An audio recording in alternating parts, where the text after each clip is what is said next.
하마스는 누구인가? 지금 이스라엘을 공격한 이유는 팔레스타인의 무장 조직 하마스가 이스라엘에 대해 전례 없는 규모의 공격에 나섰다.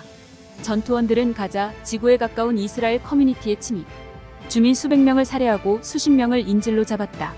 이 사태를 이해하는 데 있어서 알아두면 도움이 되는 집단이나 장소, 배경에 대해서 설명한다. 하마스란 누구인가? 하마스는 팔레스타인 가자 지구를 시로 지배하는 무장 조직, 이스라엘의 파괴와 그 후에 이슬람 국가의 수립을 목표로 내걸고 있다. 2007년 가자 지구를 장악한 이후 이스라엘과 여러 번 교전해왔다.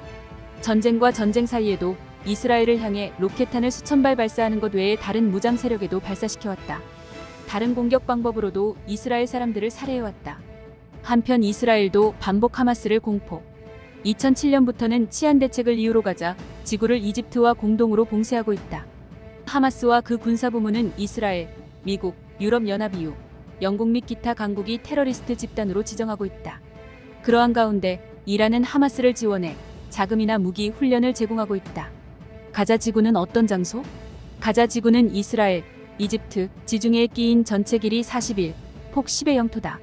약 230만 명이 살고 세계에서 가장 인구 밀도가 높은 지역 중 하나가 되고 있다.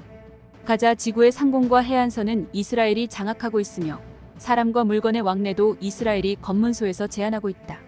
마찬가지로 이집트도 가자 지구와의 국경에서 출입을 관리하고 있다. 유엔에 따르면 가자 지구 주민의 약 80%가 국제 지원을 의지하게 생활하고 있다. 매일 식량 지원을 필요로 하는 사람은 약 100만 명 있다고 한다. 팔레스타인이란 어떤 토지?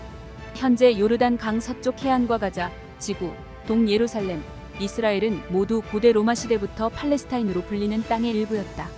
성경에 쓰여진 유대인 왕국의 땅이기도 하며 유대인은 고대 조국으로 여겨진다. 이스라엘은 그 땅에서 1948년 건국을 선언했다. 그러나 이스라엘의 생존권을 인정하지 않는 세력은 그 땅을 지금도 팔레스타인이라고 부른다. 팔레스타인은 또한 요르단 강 서쪽 해안, 가자 지구, 동예루살렘을 총칭하여 팔레스타인이라고 부른다.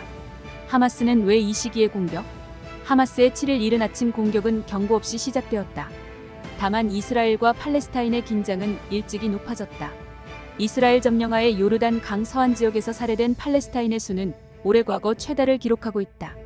그것이 하마스에 의한 이번 화려한 이스라엘 공격의 동기가 되었을 가능성이 있다. 하마스는 또한 일반 팔레스타인 사람들 사이의 지지를 늘리려고 이스라엘과의 프로파간다전에서 눈부신 승리를 노렸을지도 모른다. 이스라엘인을 많이 인질로 한 것은 이스라엘 감옥에 수용된 팔레스타인 약 4,500명의 일부 해방을 요구하고 이스라엘에 압력을 가하는 것이 목적일 가능성이 높다. 팔레스타인 사람들에게 동포의 해방은 지극히 감정에 호소하는 문제다. 이번 공격에 대해서는 이스라엘의 숙적 이란이 구조했다는 견해도 나온다. 다만 이란 유엔 대사는 자신들의 관여를 부정하고 있다. 이란과 하마스는 이스라엘과 사우디아라비아의 역사적인 평화 합의의 기운이 높아지고 있는 것에 강하게 반발하고 있다. 앞으로 이스라엘의 군사 대응이 아랍 세계 전반의 분노를 부르게 되면 평화 합의는 실현되지 않을지도 모른다. 얼마나 이례적인 공격인가? BBC의 제레미 보웬 국제 편집장이 썼듯이 이번 하마스의 공격은 가자에서 나온 것으로는 전례 없을 정도로 대담하고 이스라엘에게는 최근 수십 년간 가장 심각한 월경 공격이다.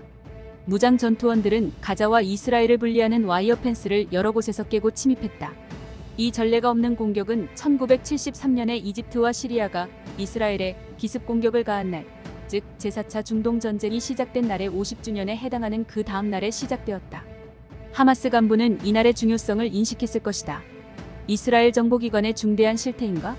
BBC의 프랭크 가드너 안보 담당 편집위원은 이번 공격을 허용한 것은 이스라엘 당국에 있어서의 중대한 실태라고 보고 있다. 국내 보안기관의 신베트, 대외 스파이 기관의 모사드, 그리고 이스라엘 국방군의 모든 능력을 가지고 있어도 이 사태를 사전에 인지할 수 없었던 것, 혹은 경고를 받고 있어도 행동으로 옮겨지지 않았던 것은 솔직히 말해 놀라움이라고 가드너 기자는 말한다. 이스라엘은 중동에서 가장 네트워크가 넓고 자금력이 풍부한 첩보기관을 안고 있다. 정보 제공자나 공작원은 팔레스타인 무장집단과 레바논, 시리아 등 내부에도 있다. 가자와 이스라엘을 분리하는 경계의 울타리를 따라 카메라와 센서가 설치되어 군이 정기적으로 순찰하고 있다. 울타리의 상부에는 가시철선이 쳐져 있어 바로 이번과 같은 침입을 막는 스마트 베리어일 것이다. 그러나 하마스 전투원은 불도저로 이를 돌파하고 철조망에 구멍을 뚫었다. 바다에서 이스라엘에 침입하거나 패러글라이더로 넘어가는 전투원도 있었다. 다음에 무슨 일이 일어날 수 있을까? 하마스의 무하마드 데이프 사령관은 팔레스타인과 다른 아랍인을 향해 이스라엘의 점령을 닦아내는 작전에 참가하도록 호소하고 있다. 이 부름에 요르단 강 서쪽 해안과 동예루살렘 그리고 그 외 다른 지역의 팔레스타인이 응할지가 당면에 큰 문제점이 되고 있다고 BBC 예루살렘 특파원인 요랜드 넬 기자는 말한다. 이스라엘은 틀림없이 여러 전선에서 전쟁이 될 가능성을 보고 있다. 최악의 시나리오는 레바논의 강력한 무장 조직 히즈볼라를 끌어들이는 것이다. 히즈볼라는 8일 아침 이스라엘 북부를 향해 다수의 미사일과 포탄을 발사했다. 다만 사상자는 나오지 않았다. 이스라엘군은 대규모 부대의 강화를 지시하고 있다. 가자에 대한 격렬한 공습과 동시에 지상작전도 계획하고 있다고 시사하고 있다.